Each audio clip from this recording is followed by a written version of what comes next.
Ladies and gentlemen, welcome back to the No Laying Up podcast. Soly here, joined by my guy, the Pie Man, Mr. DJ Piehowski. How we doing, brother? We're doing good. We're back at the desk. Solly back home here in Milwaukee after spending some time with you and the rest of the team, playing some golf out in the desert. We had our Nest Invitational tournament this weekend out in Phoenix at Dobson Ranch, so that was very, very fun. But I'm back and it's cold. I think winter. I think winter is here. You know, whatever the equivalent of spring is sprung. It's Winter's here. coming. It sucks. It's Winter coming. it's not coming. It's here. Unfortunately, it was very cold getting off the plane, and so we've entered that portion of the year. I think I'm watching highlights from Yas Links. I'm like, God, look at the sunshine. That looks pretty nice over there.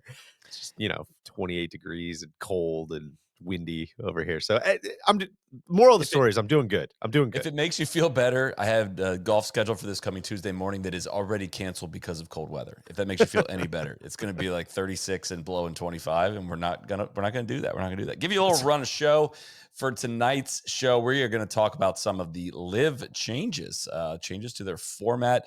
Uh, Somehow now a weekly segment, the latest round of Sable Offshore news, which a lot happened this week on that front. That Kinda started as a bit and now is turned into some legitimate news, it seems. well, yeah, it feels like we should talk about that. Like that six-time major champion is caught up in something again, but it also feels like par for the course at the same time. But we're going to do that. We're going to go around the world in pro golf, of course, a little bit of other news items that happened over this past week. But what happened in pro golf here? Touch on that quickly before we get into our first topic. Yeah, kind of a wacky, sort of fun week in the world of pro golf. Ben Griffin, your guy, gets his 3rd win of the year at the Worldwide Technologies Championship down in Mexico.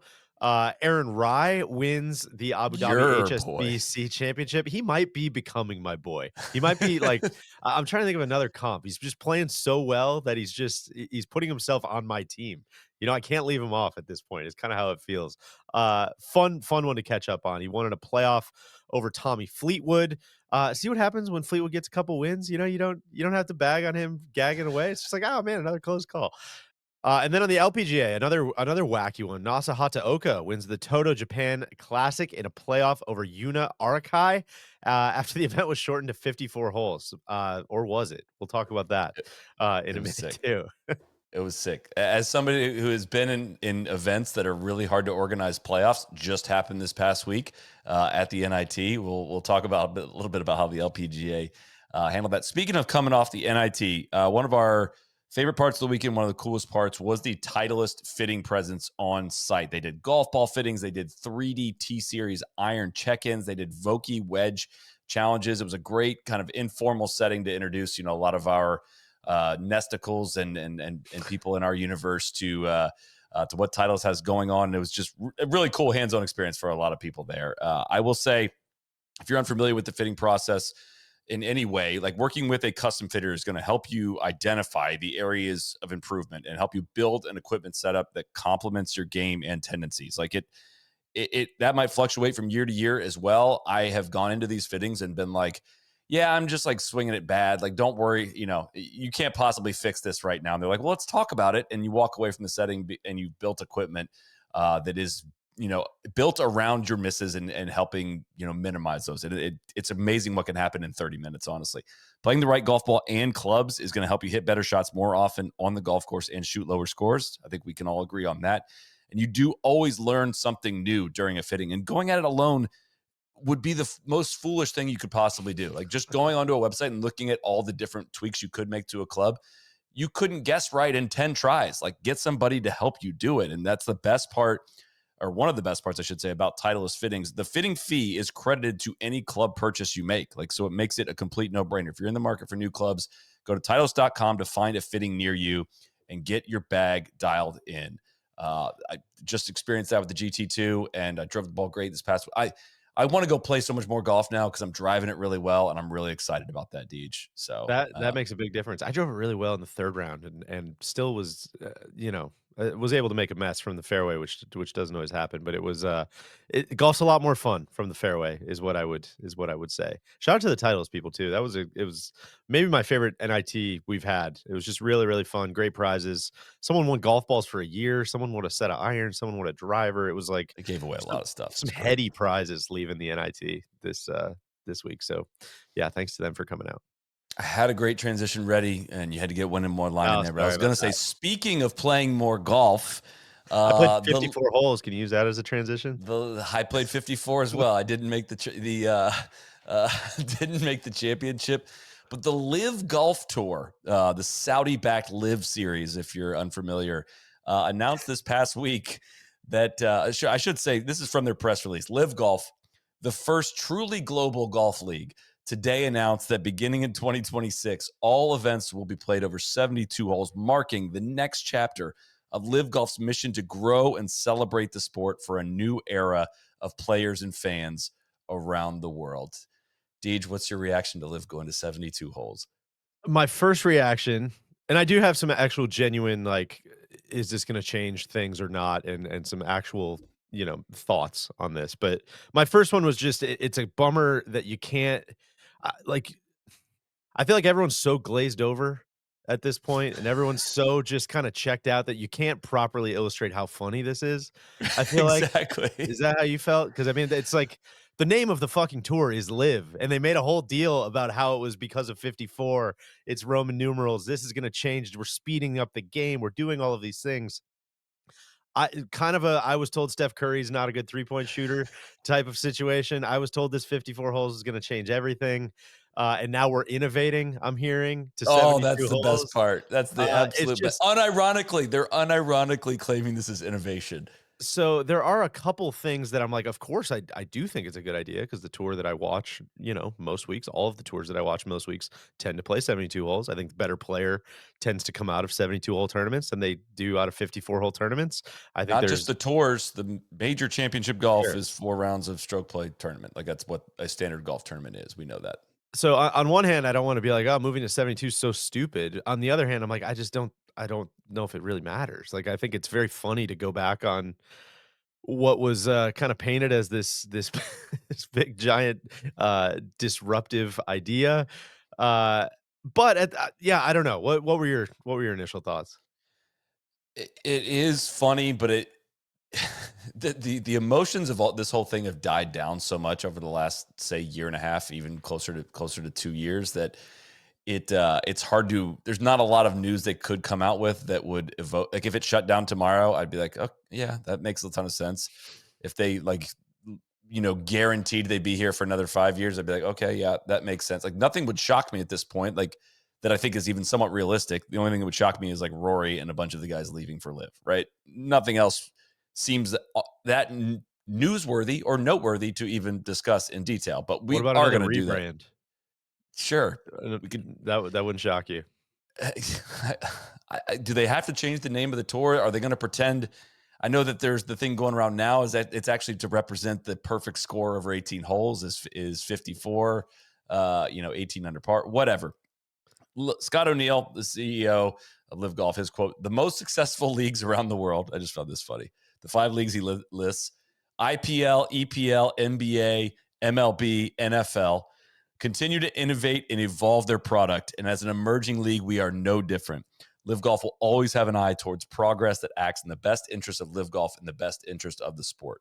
So he names 5 successful leagues around the world, does not name the PGA Tour as one of those, as he moves his format from the 54-hole to just the 72-hole PGA Tour stroke play event. I just find it all like Yeah. I, I we're all exhausted from these gaslighting quotes, which again continued by Bryson. This definitely sounds like Bryson, does not sound at all like ChatGPT.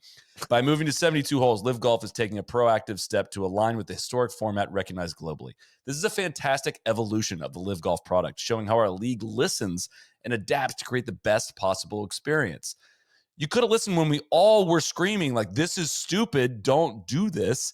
And they obviously didn't. Dustin Johnson had some quotes that he definitely didn't say. I think it's a great move for the league, and I'm excited for it. Playing 72 holes just feels a little bit more like big tournaments we've all grown up playing. I've always liked the grind of 4 rounds. It gives the best players a chance to rise to the top. 3 years Sure. ago, these guys were selling us on how much less golf they were going to play, how much better it was going to be for all their families. All that is evaporated. And I didn't have the heart or the time today to go look up all the quotes and bring them back because it just doesn't matter, man. Like, what's the point of reading all this stuff back and doing I remember grinding my feet on Eddie's couch thing because I don't know. I don't think it changes. If we can get to what are the important parts, I don't think this changes fan interest at all, which they don't have enough of to justify this league, which we've covered in great detail.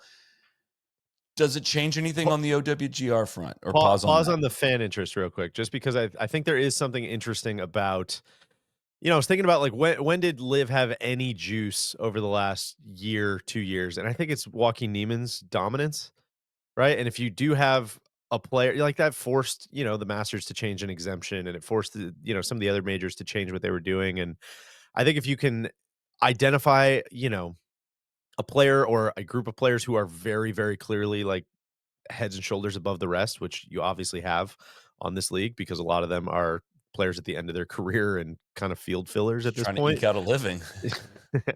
The I think that is a good thing. So I'm kind of I can see the vision if it is 72 holes means we're probably going to get more big name winners. Like I do get that as a business case. So I guess I just wanted to say that there might be a tick of fan interest built in there. But the flip side of that, I thought was very eloquently put by our friend Shane Ryan in Golf Digest, who wrote a column that I'm very much paraphrasing here, but the crux of the column was like, none of this matters. It doesn't do anything. It doesn't matter. Play on the moon, make it 108 holes, make it 18 holes. Like none of it matters. And his point, which I think we've said a lot too, is like, man, unless you're gonna get the critical mass of guys up front, you're just going to be battling the inertia of, yeah, I just watched CBS on Sunday afternoon. Man, I just Which watched, has been what tournament proven. is it this week? Pebble? Oh yeah, I'll just watch Pebble. It's a lot of that stuff, and all the rest is pretty much window dressing is kind of how it feels. Yeah. Like, do I agree that this is a better test of golf and better at identifying the best player over the last 4 days and obviously sticks in line with the traditions? Yes, I do.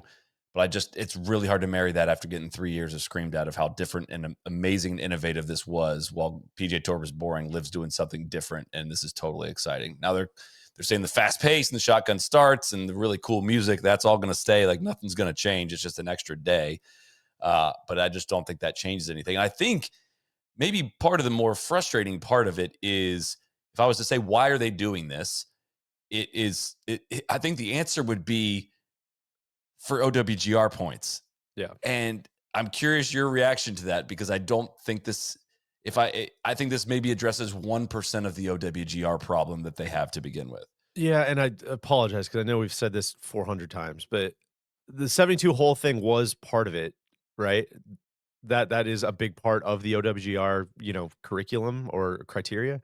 But they've given points to 54 hole events in the past. They've done that, like they could figure that out. The much, much bigger part, if I'm understanding it correctly, which I think I am, is the pathway to get to the tour. The fact that you just go out and sign Tom McKibben and you say, "Hey, you got a spot in every field, whether you finish first or last, doesn't fucking matter, man. You're in." Like you can't really give points to somebody who got their spot in the field that way because there's guys who are trying to play on the Corn Ferry Tour or the Alps Tour or the whatever tour that gets ranking points that have a system and clear criteria on how you get onto that tour, and you can't really just be like, "Oh, well, you beat such and such this week on the Live Tour. Well, you get this many points," because you shouldn't, you shouldn't necessarily be in that.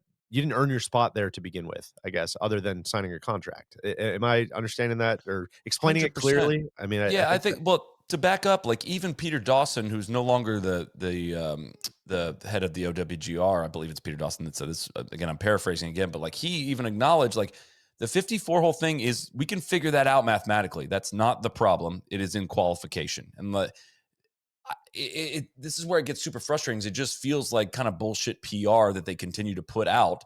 They're going to pretend like, well, what now? Why can't we get it now? Why aren't we compliant? No matter how many times we cover this on this show of like what like a real qualification system would look like. What they're also still putting out is they've doubled the number of open promotion spots. Like they've doubled the number of possible pathways you can get in. Do you know what they doubled it from? From 1 to 2. Like there's 2 open qualifying spots now. And like, not only did they have a problem with this from the very beginning of just giving guys contracts and saying, come on and play, some of these guys have played on the tour, played poor enough to not qualify to be back by their own bullshit standards that don't really count for anything and still get to come back. Like and again, you go all the way back to the OWG criteria. You need to be in compliance for this for a full year before you're even eligible to get the points. So again, that's how the OWGR is operated. That's how the rules are stated. Again, just a reminder for what the OWGR is. It's the PGA Tour. It's the DP World Tour. It's Augusta. It's the International Federation of PGA Tours or whatever that's called. It's the USGA. It's the RNA. It's the governing bodies and the biggest tours that are deciding this, right? It's not some independent body, that's looking out for, that is independent from all these big organizations. It's this group deciding whether or not that this other tour deserves points or wants to get them. How incentivized are they to change this at this point? What have we talked about for years now is the majors are in charge of inviting whoever they want. Some of the majors, as we've just discussed, have already made exemptions for LIV players. Top in the point standings that's not already qualified gets into the U.S. Open. I don't know the exact list right here, but the Masters has shown that they're willing to give exemptions to LIV players that are playing really good golf that are not otherwise qualified. So how incentivized are they to give them OWGR points at this point? I don't know. I don't know why they would change it at this point. They've not really... They still fall woefully short of what is expected of all of the other tours. They're not singling LIV out. LIV said out loud, we're doing something different here. And just changing from 54 to 72 holes doesn't get rid of the other problems that they have with the qualification as it's written now. That's my take on it. Yeah, and I think even taking that a step farther is if they were to give them points now, the way that the OWGR changes went into effect a couple years ago, where it's much more about like the broad strength of the field than it is having 2 or 3 guys at the top pulling up the strength of field. Like now everybody has plummeted so far down the rankings that it's going to... Can I pause you on that just for a second? Because Rory also said something similar to this week, and I actually disagree with this part. So I can read you Rory's quotes, if you will. Okay. He said, I think it's a peculiar move because I think they could have gotten ranking points with 3 rounds. I don't think 3 rounds versus 4 rounds is what was holding them back. I'm reading all of his quotes just for reference here. It says it certainly puts them more in line with traditional golf tournaments than what they've done. It brings them back into not really being a disruptor and sort of is falling more in line with what everybody else does. But if that's what they feel like they needed to do to get ranking points, I guess that's just what they had to do. He also then offered this up. He said, because their strength of fields are going to be so weak, because a lot of the guys have fallen already in the rankings because they've not had ranking points for so long, I don't know if the ranking points are really going to benefit them. Yeah, it'll be interesting to see how it plays out. Basically saying guys have gotten hurt in the rankings. Even if you start now, you're not going to get that many points because your rankings are so low. But Roy's off on this part because a few years ago, when the OWGR changed how they distribute points in events, specifically, they changed how they measured what strength a player adds to the field. And I don't want to get too bogged down in the numbers with this, but like for this past week in Abu Dhabi, Tyrrell Hatton, whose OWGR is 21, he contributed 10 performance points to the field this week. Alex Noren, who's rated higher than him, Alex Noren's rated 17th. He only contributed 5.6 points. And the difference there is Hatton's strokes gained world rating is 2.01 and Noren is 1.43. So like Hatton's skill in these events is higher than Noren's, even if he's not playing enough events to earn the points to be higher than him. His skill rating is above a 2, and that is what determines how many performance points you're adding to the field.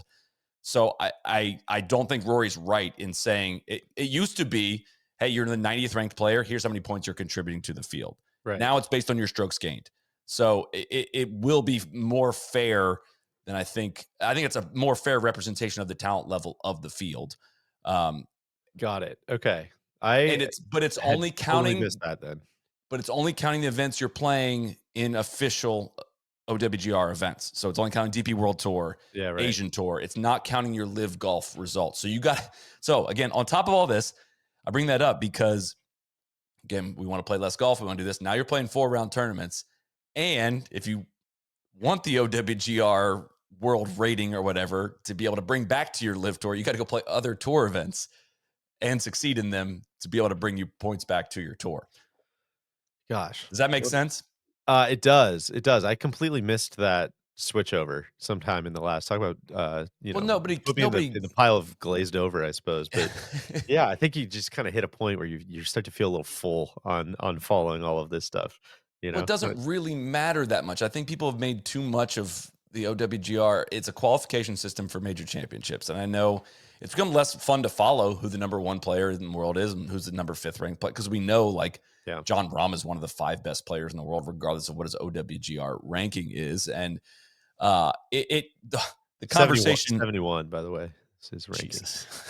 I pulled a couple of those to make my point that I was going to say of just how far down some of these dudes have fallen. I mean, they have 5 guys in the top 100 at this point. Neiman is outside that at 122. Dustin Johnson has fallen to 604th.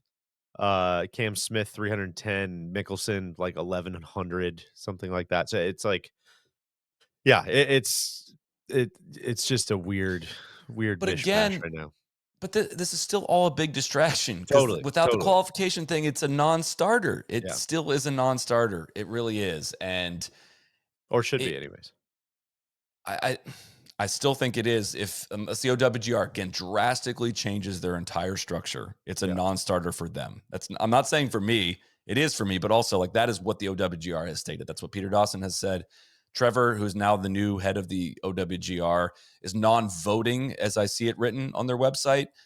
And I don't think he has the power to completely change the philosophy. I mean, we should probably interview him and have him explain the role, of that. But it's not like Trevor Immelman could come in and make widespread yeah. unilateral changes in all this as well because of all the governing body interest there is on this board. So I've learned more about the OWGR over the past 4 years than I care to learn. Like it's not, and then it just gets distilled down on the everything app of just like, oh yeah, the tours are just blocking LIV to be anti-competitive. It's like, Totally. just might be a little more complicated than that. Might be. Uh, I want to thank our friends at SoFi for sponsoring today's episode. SoFi, an all-in-one finance app where you can bank, borrow, and invest. Think about your golf swing. The more you practice, the better it gets. The same goes for your money. By investing consistently over time, you may increase the potential for long-term growth. That's why we love SoFi. All-in-one investing that is easy to use. You can trade stocks, ETFs, and get access to IPOs before they hit the exchange with SoFi Securities, or try SoFi's award-winning low-cost robo-advisor through SoFi Wealth. And if you want to talk to an actual human, members can schedule a complimentary 30-minute session with a SoFi financial planner to get a clear view of your financial situation and risk tolerance. So whether you're an experienced investor or just getting started, SoFi provides tools that can help you stay on top of your financial game and help you reach your ambitions. Head to SoFi.com/NLU to learn more. Again, that's SoFi.com/NLU. Learn how to invest your money right with SoFi Invest. This is a paid advertisement by SoFi Technologies and is not intended to be financial advice. I think we both got through about half of that ad read and realized where we're going next. I did not even mean to do it. I didn't. I did not mean to do it. I didn't mean to structure it this way. You never know how long the convo is going to go before you get the ad read in. This this was not intended to be the transition that it is going to end up being. But speaking of financial advice, we have been updating you nearly weekly on the Sable Offshore situation. If you want to know why or are unfamiliar with why, it is something that Phil Mickelson, again, one of the founders of the LIV Golf Tour that we just spent 20 minutes discussing, 6-time major champion. I believe most are quite familiar with his resume, has, built up a massive social media profile through telling great stories on Twitter, being super engaging with fans. He has now switched over entirely to being a political commenter, I believe, and As of trying to most people on X, to be fair. and he's gaming the algorithm really well. Yeah, I know that stuff exactly. gets promoted now. And also tweeting nonstop, putting pressure on. I don't know how to describe his activities with this company that have only heard of through his social media profile, which is Sable Offshore. Influencer. He's promo code Lefty. So He's clearly a big investor in this company, Sable Offshore. What is it? I know we Allegedly. talked about this a little bit. I believe everything we say about behind this is alleged, and this will become clear here in a second. What is Sable Offshore? The gist is basically, and again, we talked about this last week, but after an Exxon oil spill in 2015, there was a pipeline that was shut down. It was sold to this guy, Jim Flores, at Sable Offshore with the hopes of reopening the pipeline.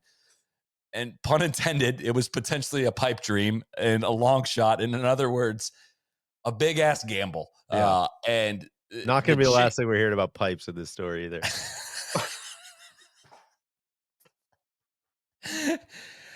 Like for a while, it was just kind of funny to see like the GM of the High Flyers way more invested in this than like his own team or league that he helped start. But now it's getting past a little bit funny to as now it's a big news story as news organizations are digging into what's going on here, starting with Hunterbrook, again, which we covered last week. Basically, Hunterbrook acquired a bunch of group chat messages that show that Phil is, I would describe it as potentially uncomfortably involved here, as the way he's describing his emotions as the Sable Offshore stock tanks. And again, and there's some potential for some malfeasance with information, all very alleged and not by us. And again, more on that in a second. But this made its way to the desk of one of the hottest names in sports media right now, and that's Pablo Torre. And they dove into it on an electric episode this past week of Pablo Torre Finds Out, and dove into Phil's history. There's some Billy Walters stuff in there. Sam Koppelman, I believe was the name of the reporter from Hunterbrook, and he was Pablo's guest. His dad wrote Rounders. Really? Yeah, Brian Koppelman. You check. Pay that man his money. Anyways, the episode's about 45 minutes long. It goes through the whole saga, and it's worth your time. Like it's always interesting when kind of bigger sports, news organizations pick up on a golf story and go through it all. Also worth it just for the revisiting some of the Billy Walters specifics. There's a lot of excerpts from Billy Walters' book in this podcast episode. Stuff that I had really forgotten. It's a treat to revisit some of the Phil specifics. The NCAA day where he lost, what was it, like $4 million allegedly, lost like $4 million, and then was that the night before he went out and shot 64 and won at Pebble when he beat the year that he beat Tiger. Beat him by 11. It's just color it in the context for some great golf moments. And it's coloring that in because of just like straight up talking about what they're up to and how big of a gamble this is. And like that's where it's like it's what is this like, how's this our business? Why do we care what like kind of Phil is doing? But we're talking about like one of the legends of the game right now. Like if Tiger Woods was doing this would be one of the biggest stories going in sports right now. But because it's Phil and because he's had a very zany last several years, it's just like, it's just Phil being Phil here. And there's kind of more to it than that. Like he might be losing his shirt. He was bragging on Twitter several years ago about, almost becoming a billionaire. And it's very clear he has invested a ton of money in this company. He has said notes in this group chat that basically the Hunterbrook guy got accidentally added to in some capacity.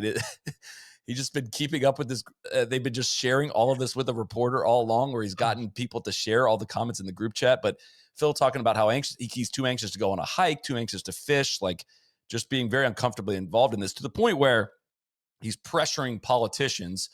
And essentially the big quote that has come out of this, and honestly, Deej, I didn't want to read this one. So on the Pablo Torre podcast, they read this quote that Phil sends about what's going to happen here. And I'm just going to play that excerpt rather than read the quote myself, because I don't want that to live on the internet forever. To jog your memory in case it's not seared into it forever. Yeah, I should now, I guess, be on record quoting it.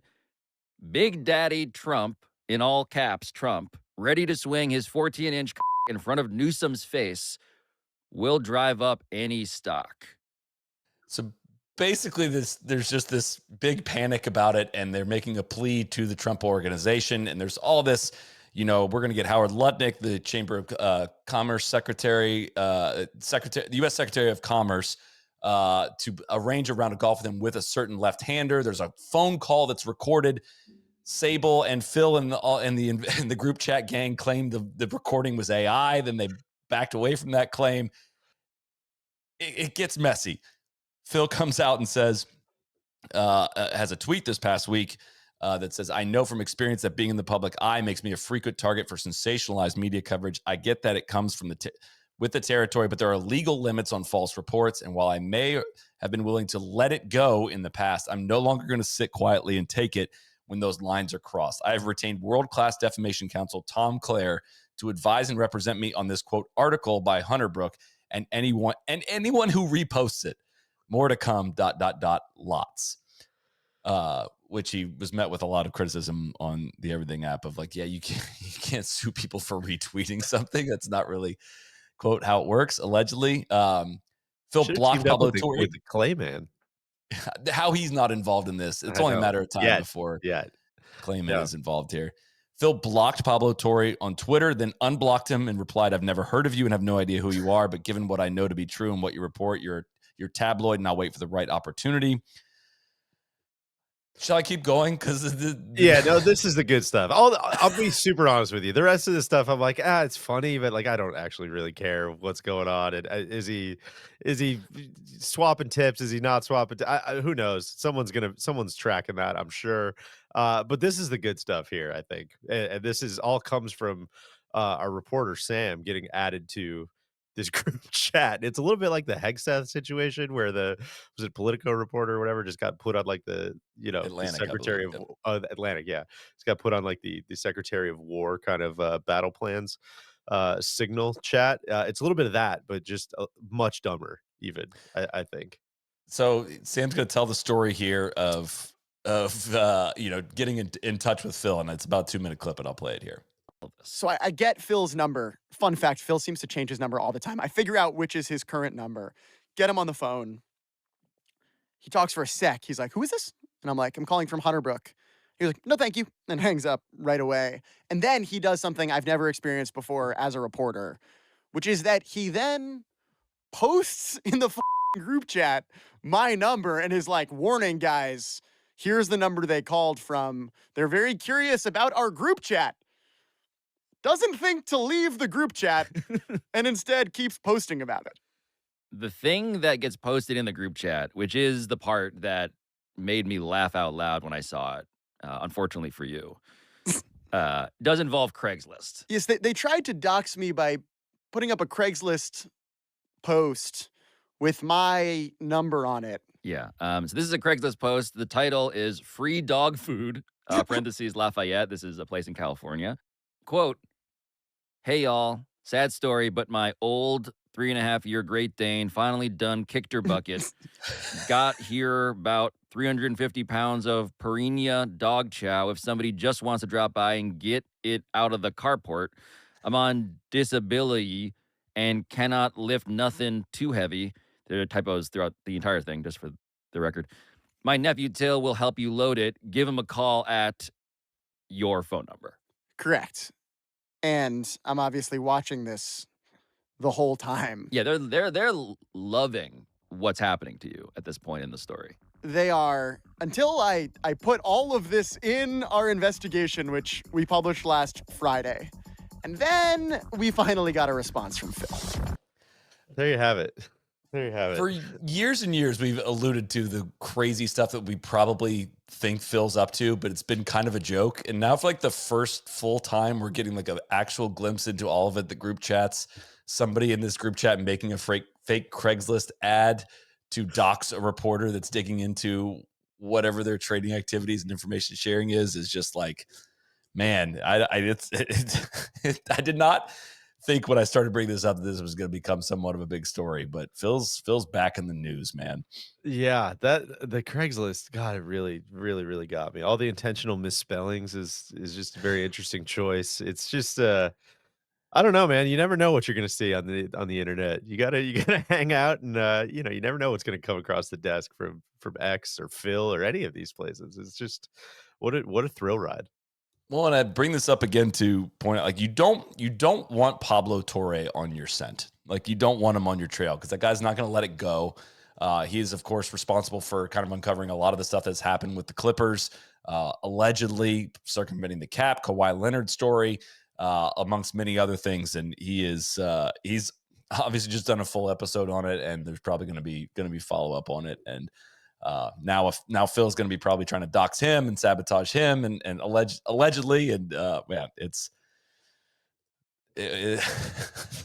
that's your weekly Sable Offshore update. The stock is not doing great. There's a lot more in the podcast that I haven't shared, so please go check that out, and shout out to them for the reporting they did on that one. I'm just really laughing at what the next ad read is as well. But well, let's skip that for now. Let's get it. Should we do it now? No. All right, I will do it now. DeleteMe makes it easy, quick, and safe to remove your personal data online at a time when surveillance and data breaches are common enough to make everyone vulnerable. DeleteMe does all the hard work of wiping you and your family's personal information from data broker websites. DeleteMe knows your privacy is worth protecting. Sign up and provide DeleteMe with exactly what information you want deleted, and their experts take it from there. DeleteMe will send you regular personalized privacy reports showing what they found, where they found it, and what they removed. DeleteMe is not just a one-time service. They're always working for you, constantly monitoring and removing personal information that you don't want on the internet.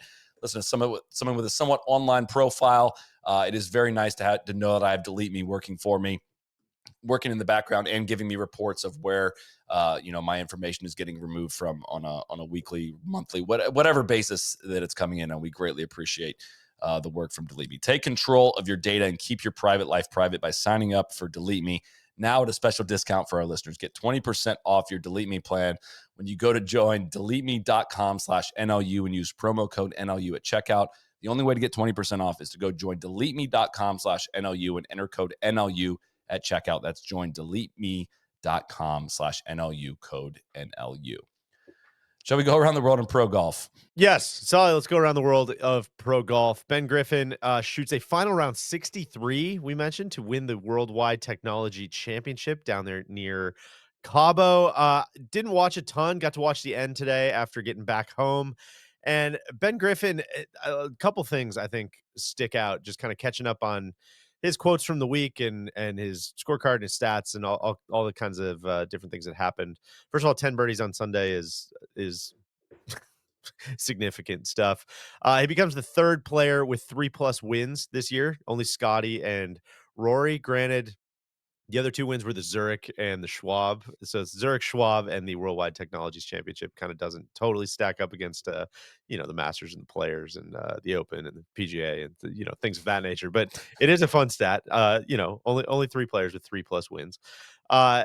He hasn't played a ton coming into this week, but I kind of missed that he had played the DP World India Championship last week. It was kind of fun to hear him talking about that and how he was, just kind of, I don't know if he got an appearance fee to go do it or what, but was also just talking about like being inspired by other guys who have done that in the past and having more control over his schedule. And I think that to me is kind of the big thing that sticks out from a week like this is I just go back to that podcast you did with Ben Griffin all the time. And, just mentally like thinking about that every time I see him on screen. And a guy like that, like I'm trying to think, could you think of a more dangerous golfer to give like free run of his schedule? You know what I mean? Like you start sending him to events where it's like, you don't have to worry about your job. You don't have to worry about, where you're going to finish. It's just a matter of like going out to an event like this and like, yeah, man, just try to win. Nothing else. Everything else is totally set. And he just seems like he's built for that. It's again, no matter, I guess we almost all, I guess most of us, some of us, who knows? I don't want to project that on people, but like the Ryder Cup didn't leave like a great taste in everyone's mouth. He played one session on Friday, sat, on Saturday all day. He didn't play great in that Friday session. That whole year of incredible play, like time to cash in on that in the Ryder Cup stage was just like, man, it was just a bummer. Like it would be easy to lose faith in his talent and forget what he accomplished this past year and how he truly elevated his level of play to an incredible level. And it appeared to be very sustainable.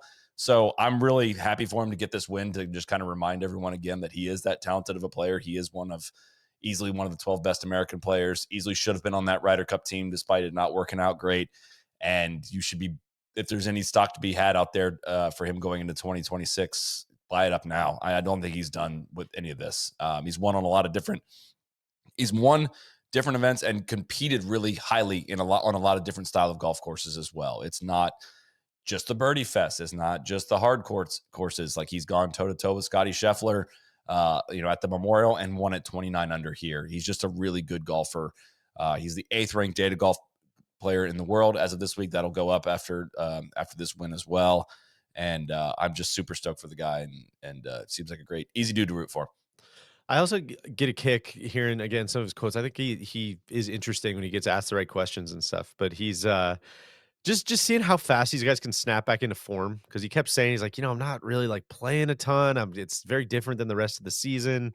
And he talked about how he topped a driver in the Pro-Am. He's like, yeah, I just, the same thing happened at Procore in Napa. Like, I came in Monday, Tuesday, Wednesday are just bad. And then I don't know, it just kind of takes that to knock the rust off. And then, he snapped back into, what did he finish, T3 or something that week? Like, he had a great week in Napa too. But a lot of these guys can just come in so rusty and knock the rust off and figure out a good way to get the ball in the hole, which kind of gave me a kick. But super quick trivia, on the spot trivia question. There's 5 players worldwide in professional events that have over 2 strokes gained over the last 6 months, the 6-month period. So this would go back to second week of May, whatever it is. Who are the players? You can guess one of them. You can guess a couple of them quite easily. how many did you say there are? There's 5 players with more than 2 strokes gained per round over the last 6 months. Okay, well, one of them I'm gonna guess is Ben Griffin. One of them I'm gonna correct. guess is Scotty. That's very well done. One of them I'm gonna guess is Rory. It is not. Really? It's not one of those. Correct. Yeah. Who else? Who else finished runner-up this week on the other side? Oh, Tommy Fleetwood, of course. Mm-hmm. Russell Henley? No, plays on the other tour. On that other tour, Giorgio Hatton? Nope. It's easy to forget how good he is. Didn't John win Rahm? this year on that tour. Yeah, Rahm Really? is Wow. up there. Yeah. Okay. And you're not going to get this 5th one. Small sample size alert, but it's Jackson Coyven in the 5 pro events that he's played. Luke Clanton. But Cameron Young just missing out at plus 1.99. But just to, again, emphasize, Ben's been one of the top 5 players in the world over the last 6 months. That's not counting this win. He finished first over Chad Ramey and Sami Valimaki, who tied for second. The boys took it pretty deep. Griffin was at 29 under this week, which I believe is a tournament record. Runner up at 27 under. Valimaki got me thinking a little bit, because I was just thinking through, like, okay, he got his card through the DP World Tour a couple years ago. Obviously, kept his card with a good year last year. And it got me thinking, like, how are the guys who got their DP World Tour cards at the end of 24 into 25? Like, we're getting towards the end of the season, FedEx Cup fall, you got to be in the top 100 to keep your card. How are guys looking? I'll give you a question, Soly. Of those 10 guys that got their card from the DP World Tour, how many are inside of the top 100 right now? 6. 2. Whoa. 2 of them. I was trying not to get labeled a hater of the DP World Tour. I was going to say, I think this might be our feeding the manipulator segment here a little bit. But yeah, Rasmus Højgaard is number 78 and Torbjorn Olesen is number 95. Those are the best ones. I'll push it even further. How many are in the top 150? 4 out of 10. 3. Jesus. 3. I'm going to go through them real quick. Rasmus Højgaard, I mentioned, is number 78. Tristan Lawrence, 159. Paul Waring, 226. I think he must be hurt or something. He hasn't played since July. Jesper Svensson, 121. Nicholas Norgard, 169. My beautiful boy, Matteo Manacero, 164. Torbjorn Olesen, we mentioned, 95. Antoine Rosner, 161. Rikuya Hoshino, your boy, 191. And then, of course, Tom McKibben joined LIV. So a little bit of a technicality there on your sample size. But I found that a little interesting. And going back to last year, there was only 3 guys that didn't keep their card. Granted, it was top 125. But you had Bobby Mack winning twice on that exemption. You had Matthew Pavon winning. Just a different one. It's kind of one of those like little game within the game things that I feel like are kind of interesting to track. So I thought that'd be, I thought you'd get a kick out of that little manipulator corner for you. Yeah, I don't know what the takeaway Yeah, is I don't know. I there. don't know. I'm just presenting the info. I don't know if I even have a I know. takeaway other than that's kind of interesting to watch the next couple weeks. It's interesting in the realm of, man, there's a lot of hand wringing around who's getting the last spots on some of these tours, and not a lot of people really tracking it or following Yeah. it that closely as to how it actually ends up shaking out. Until DJ Pie finds out there in Until that segment. But yeah. where are you at on this tournament, on the Worldwide Technologies in Cabo? Great views. You know what's I guess crazy? where I'm coming up on this is like, all right, super low scores, great views, driving pitch, reachable holes, all this. We say we love it in Kapalua, and this one doesn't. I want you to explain it so I don't have to. Why does this one not quite capture, or does it capture you? Well, tough week this week with the NIT. Obviously, we're out playing golf all day, every day. Thursday, Friday, Saturday. So that makes it tough to watch this one. But even in years past, it does get lumped in with a lot of the other fall stuff. I don't think the views and the uniqueness don't quite rise to the level of like Black Desert that we were kind of Right. raving about a couple weeks ago. We're like, oh, I will go out of my way to turn this on. This is really cool golf to watch. It's But not I think fun weird either, you know? yeah, it's just kinda it looks very much like, I'm like, like, I would kinda like to play there, I don't know if I need to necessarily watch Big Sammy Valimaki play it, necessarily, but, it looks cool. I would like to check it out, but I was gonna ask you this, how long do you think this tournament's been around? And granted, it hasn't always been at Diamante or whatever, but this blew my mind. I mean, I'm guessing it's a long time then, since the 80s? 19 nine no, it's been, like, 19 years. It seems like they Okay. added this, like 80s was too big of a That's reach there, big, yeah. that's big. I shouldn't have said it blew my mind. But yeah, I wouldn't have pictured it being around that long. It just has been kind of one of those, like there's just a lot of those events on the PGA Tour at this point that have been part of the fabric. There's a lot of past champions of tournaments that a bunch of people have forgotten. There's a lot of guys whose careers have kind of shuffled around by a T2 or a T4 at the right time. And it's just, yeah, it's in a weird spot. So I'm not really answering your question on why it works for Kapalua and not works for here, other than to say inertia. Let's go back to that entire Shane Ryan conversation and Yep. just say Kapalua is supposed to be the start of the year, and Kapalua has big names, and Kapalua's got this, that, and the other thing, and it just kind of it works. I don't think you can take that and try to replicate it somewhere else. I think it's just got that's like a 1+1=3 sort of thing. But Yeah, I think the uneven lies and lack of stock shots in Kapalua always is what is a big driving factor. Ball, again, I didn't get to watch it live, but catching up on the highlights, I was pleasantly surprised with how much it's like. Oh wow, they're using a kicker on that one. Oh, that's a kind of a fun little.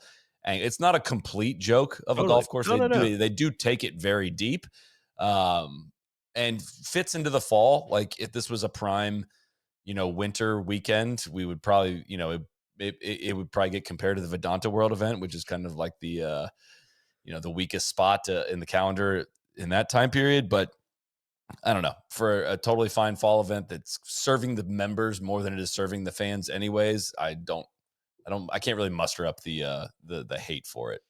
Despite the Yeah. birdies, despite 20 or 16 guys were 20 under par or more this week. Imagine finishing 19 under, just being T17, Thomas Well, Rosenmuller.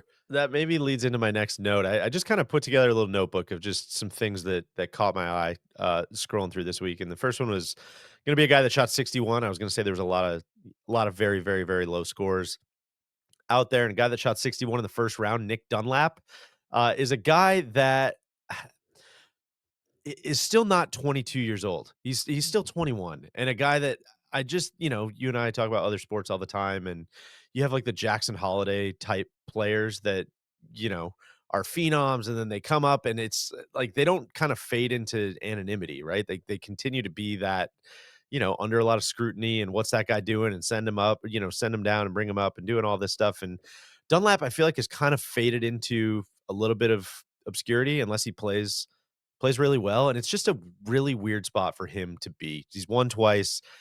before the age of 22. That is insane. The hype machine should be revving up, but the problem is, like, he hasn't been able to drive it in the fairway.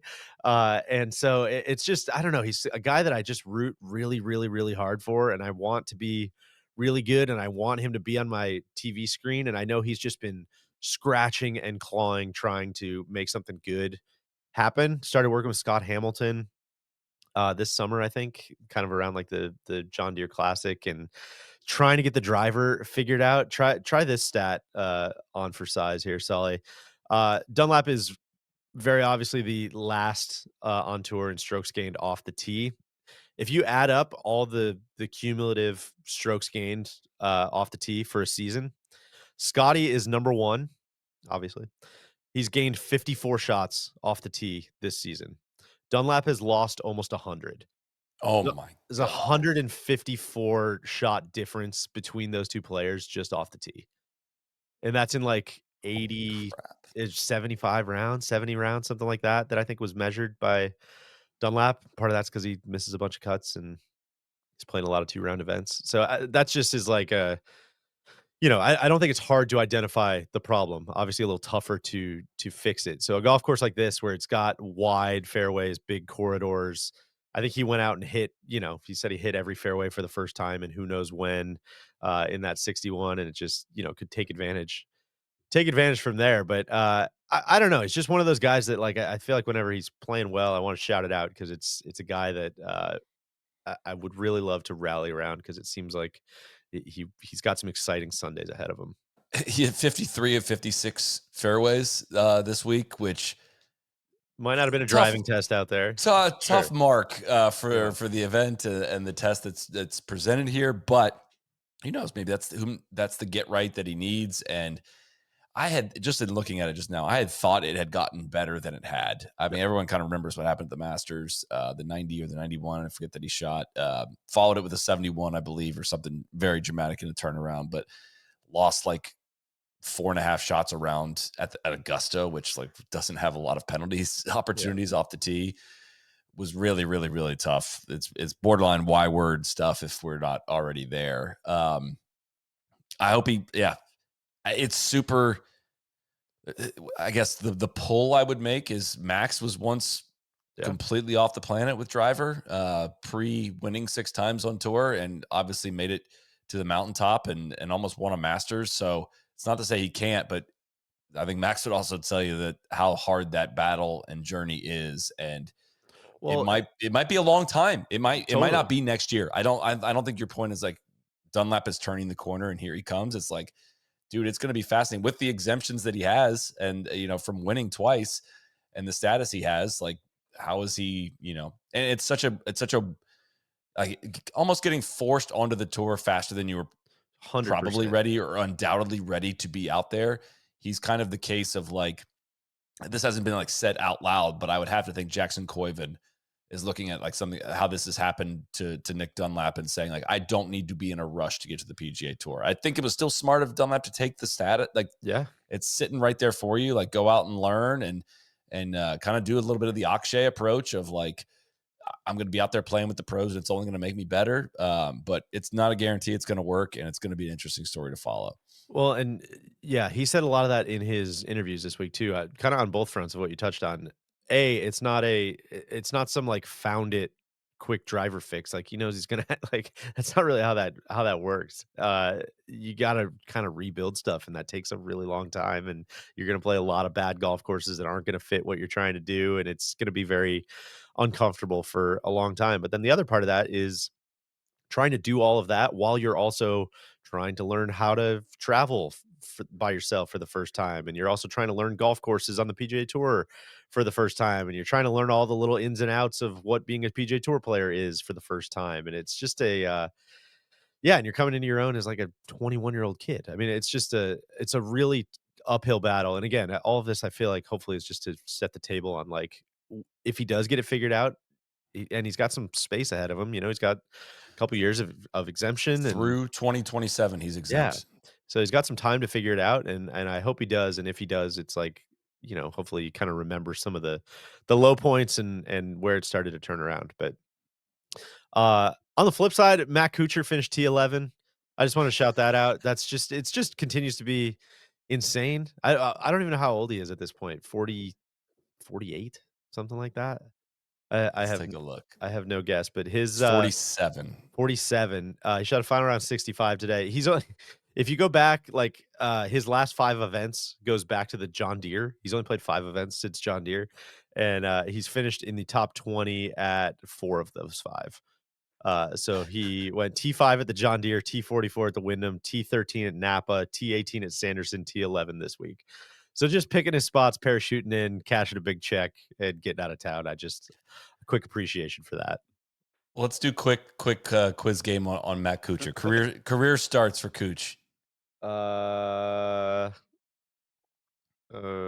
Gosh, I'm bad at this game. I feel like 432 is the number that popped into my head. Not terrible. 577 events. Wow.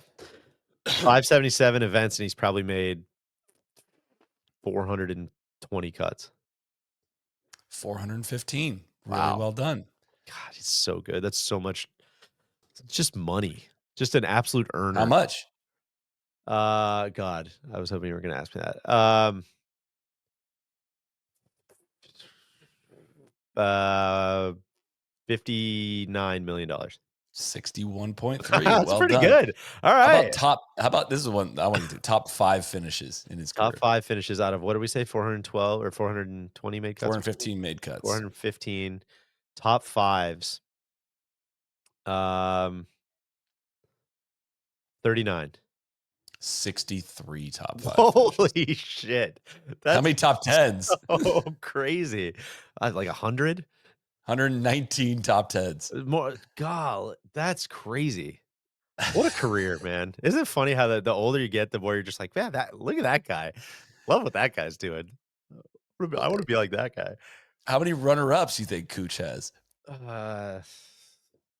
What did we say? How many top 5s did you say? 60 something? 63. So yeah. I feel like there was a lot of top like T5, not a lot of seconds. I'll say runner up 11. 15 runner-ups. I know. What a career. How many wins is it actually? Like 10? 9 wins, 15 runner-ups, 16 third places. That's 40 top 3 finishes on the PGA Tour. What a stud. On tour since 2001. A couple other things. I just wanted to shout out, Soly. You mentioned Thomas Rosenmuller earlier. 3 Germans in the top 20. Don't think I've seen that before on the PGA Tour. That flag it's a lot of German flags up there, and I just wanted to shout out the Germans. Matty Schmid continues to have a nice season. I think he's like 66th or something in the FedEx Cup. He's like 6 top 10s this year, and then Jeremy, don't call me Logan Paul, finished T16 or 16th, and your boy Thomas Rosenmuller T17. So shout out to the Germans. On the young guys beat, David Ford finished T3 at Utah, got into this week, made the cut again. Pearson Cootie finished T3 last tournament, got in, made the cut again. And Luke Clanton has moved up to number 186 in the FedEx Cup fall. I just wanted to highlight that with his made cut. Will this you week. apologize? No, he moved up to 186. Okay. That's what I'm saying. So still a lot of time left. Monitoring the next 10, the folks that are going to get into the Pebble Beach Pro-Am and the Genesis Invitational. Garrick Higo moved up 5 spots from 57 to 52nd, so he's looking almost certainly like a lock to get into those signature events. Rico Hoey moved up from 61st into 58th. That has bumped Wyndham Clark down to 61 on that list as they near a close on the active part of the season. We have the Butterfield Bermuda next week, and then RSM. Yeah, 2 events left before we get to Hero, which doesn't count, and get into Grant Thornton and all the PNC stuff. Man. Well, over on the DP World Tour, Aaron Rai is your winner at the Abu Dhabi HSBC Championship. This event, again, I was catching up on highlights and time changes and travel and all kinds of stuff, but I was wrapped just watching the highlights. This looked like an unbelievably cool event. Yas Links looked great.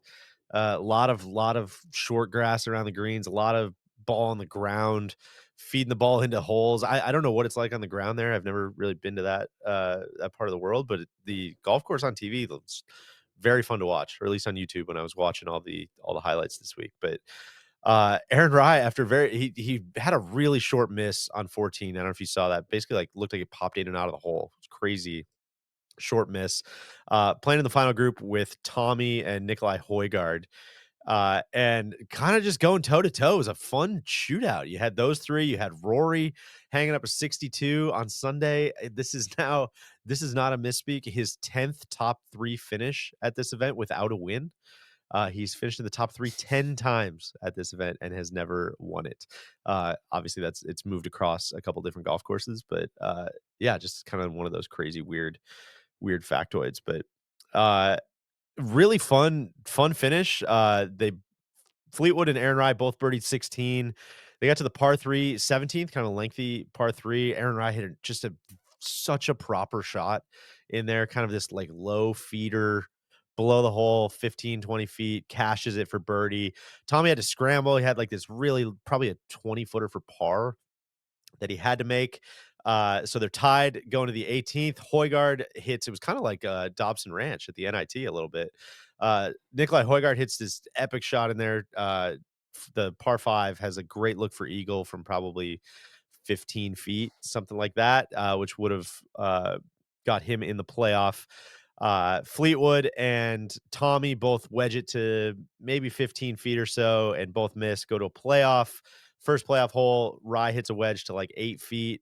Tommy hits one very, very similar, but just kind of spins left and kind of essentially gives him the read. Tommy misses it a little low, it looked like, and not a great putt in the playoff. But Aaron Rai gets the read, cashes it for his second Rolex Series win. He also won the Scottish Open 5 years ago. And yeah, just I don't know, man. Also won the Scottish Open 5 years ago in a playoff over Tommy Fleetwood. That's true. Important context. But yeah, I had a blast. I wish I would have got to watch more of this one, kind of in real time. But it was go back and watch the highlights if you haven't, because it was some really, really fun shots. Especially getting Rory on that type of golf course where you got a lot of creativity around the greens. And I just, I think about that Ryder Cup shot that he hit in Rome 3 or 4 times a week, the crazy spinner up the hill on the 17th. And, there's some of those shots around those greens and some putts from off the green, just like a lot of options around the greens for those guys. And it was a fun one to catch up on. And congrats to Aaron Rai, man. He just is, grinder is like such a cliche, I know, but man, he just embodies that so hard. He just looks so committed to every single shot. He holds his finish forever, like until the ball lands. It's very laughable. I know. Hated him. I know. Him I hated watching him. I hated watching him. No, hated him. The human incarnation of a TI-83 calculator. It has taken a lot for you to get as upset as you do about any golfer as you do Aaron Rai and how much you've sworn him off. So I appreciate you coming around here. Some of this might be watching the YouTube highlights and not having to watch the full process, in its entirety. That might be part of it. But the other part's just like, hey, good on you, man. I'm the one that's wrong here. You're the one that keeps winning golf tournaments. So clearly it's working and you've got it figured out. So I don't know. He's kind of kicked down the door and he's demanded respect, which I am obligated to pay, because it's been a hell of a last couple of years that he's put together. It's really impressive he loses 12 yards on average. Like he's 12 yards below average 168 ball speed or something off the tee, 170 in the playoff, I think. It's a lot. Like 12 yards is a lot to be like throwing back to the field. And he gains almost a half Rory shot over per round off the holes. tee. Yeah, he gains a half shot around off the tee because he's like one of the most accurate. Like, I think he's the most accurate driver in the world. I think that's the official whatever data golf judgment on that one. If not that, he's one of the top 3 most accurate players in the world. So it's nice to see one guy up there that's out there doing it this style that near the very top. I'm not usually this guy ever, gear guy, but he's also, I just kind of interesting. He's playing the old TaylorMade M6, which is from like 7 years ago, 6 years ago, 7 years ago, something like that. So, it's just kind of funny to see something like that and see him just hitting all the fairways as well. it's really interesting if you just go down, like if you just compare the list of longest drivers versus most accurate drivers, like the longest drivers in the world: Bryson, Potgieter, Marco Pinge, Rory, Neiman, Dean Burmester, Cameron Champ, David Puig, Chris Gotterup, Nikolai Højgaard, Nicholas Norgard, John Rahm is up there, Matthew Wolff, Rasmus Højgaard, blah, blah, blah. And then you get the most accurate drivers: Aaron Rise, number one, Russell Henley, Henrik Stenson still up there. Then it's like Kazuma Kabori, Paul Peterson, Takumi Kanaya, Morikawa's up there, Adrian Otagwe, Ben Coles, Joel Gerbach, Lucas Glover, like names you haven't even heard of before because of how hard it is to climb up there if you're not also pounding it, above average distance. You got to go far down the list before you find somebody. Who do you think the first name is if you've sorted by all the most accurate golfers in the world, the first one to be above average in distance is? Does that make sense? It does. Like, it's not the top Morikawa? 36 guys, the top 36 most accurate drivers in the world are below average in distance. Who do you think is 37? It's not Morikawa. Morikawa is actually, you're right. It is barely Morikawa. I missed that. Okay. Well, but Scotty's the name that jumped out when you get all the way down the list. They're like, he's like 30. Yeah, he's just the GOAT. What happened on the LPGA? So the LPGA, again, you mentioned Nasa Hataoka wins the Toto Japan Classic in a playoff. So Hataoka and Arakai, I don't know how to pronounce her last name, were tied going into the final round. Play began in the final round. So they played a few holes. I couldn't find what the actual scores were from what they played, but it rained so hard that they had to cancel the final round and revert back to the 54-hole scores. Problem was there was a tie, so they had to shorten the 18th hole to 130 yards and go have a playoff. And the videos that were coming out about this, like they're just in there, it's hilarious. They have a pump in there in the bunker, just spraying water. It was like a fountain coming out of this bunker of how much water they were like shipping out of it.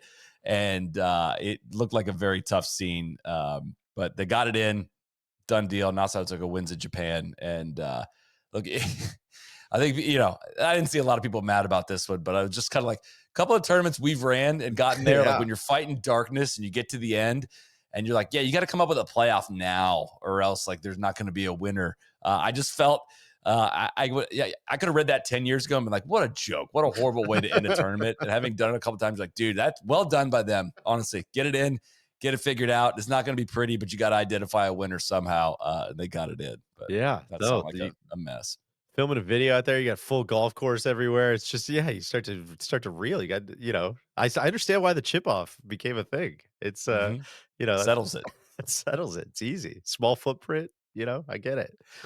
Only other bit of news, Soly LPGA also announced they're going to be co-sanctioning an event with Golf Saudi, the Aramco Championship at Shadow Creek in Vegas, March 30th through April 5th. Of course, that was the site of the match play. This will be a stroke play format tournament. Any reaction to this news?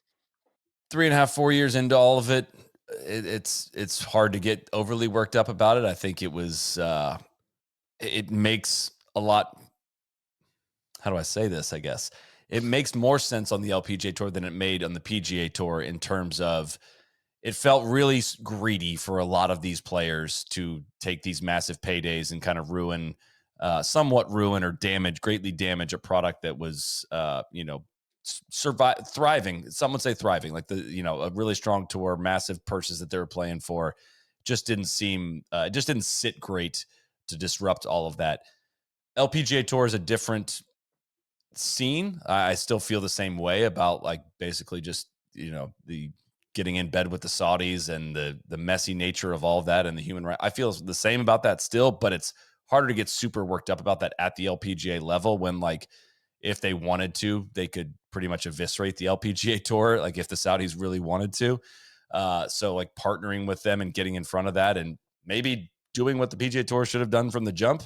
It's hard to say that it's a bad move from their leadership for representative purposes of their members, because all of these members, not all of them, but almost all of them, have shown the willingness to take the Saudi money and go play the Aramco series anyways. So it's not the same as maybe the June 6th agreement where a lot of PGA Tour players had hard lines said, we're not going to do this, we're against this, blah, blah, blah. We're lockstep with you. And then they kind of sold them out. This seems to be like what the members of the LPGA Tour want, and a quite a different scenario. Does all that make sense, or am I doing whataboutism here?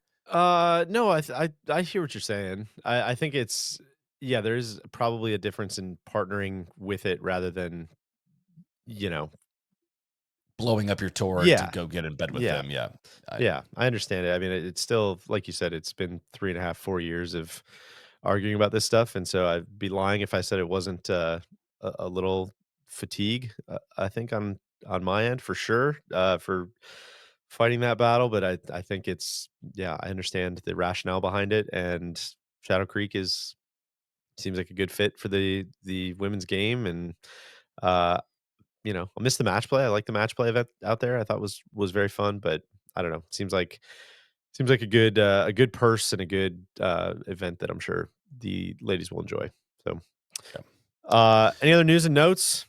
Just a couple quick ones. Our guy Gary Player's doing it again. He's out there doing it. You got to give him credit. All right, he's willing to put himself out there. He did an interview. I think this was with Golf Digest. I missed this interview that he did, so a very Streisand effect of what happened here. But I screenshot this and put on Twitter. But he said something along the lines of calling for an end for the Ryder Cup, and the question that was asked, wait, are you calling for an end of the Ryder Cup? And his quote, and I will read it, was, "Yes, I would like to see them abolish it, and I'll tell you why." All right, it starts with that. Very clear. It says, "Nobody loves golf more than me, but I love golf to such an extent that I sat there and cringed. The whole world was watching, and all you heard was F this, F that, and you see people misbehaving." Goes on for other quotes, but then issues a clarification. This is put out on the Everything app, a statement that said Ryder Cup clarification. And it started with, "It has been brought to my attention that recent media reports have stated that I wish to see an end to the Ryder Cup competition. Nothing could be further from the truth." It's keeping them on their Which is toes. very much a theme going on in the by people that are represented by Golf Saudi, ironically enough. About blaming media for being misquoted. GMAC had some quotes that leaked, I think, or were reported last Sunday. That was after we had already recorded our podcast about. He said something about trying to eke out a career, eke out a living, a remaining living with what's left of his career. He was accurately quoted in the piece, claimed he was misquoted, walked it back without apologizing to the the author of the piece that journalistic integrity matters a lot to these people. And when he tries to call them out for being misquoted and it wasn't accurate, just a messy scene all around of people saying things and then pretending like they didn't say them this past week for GMAC and Gary Player. But that's pretty much all I had in the notebook. Yeah.